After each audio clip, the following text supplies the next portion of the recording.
Hi అండి, welcome to my channel.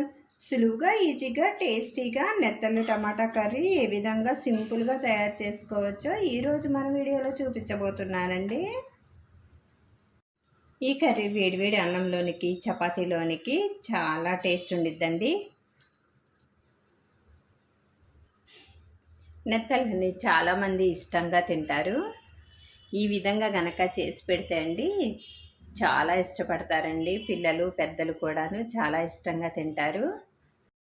ముందుగా ఈ నెత్తలని శుభ్రం చేసుకోవాలి. తలకాయలును ఈ చివర కొంచెం కట్ చేసుకొని నీట్గా ఇట్లా తీసుకోవాలి.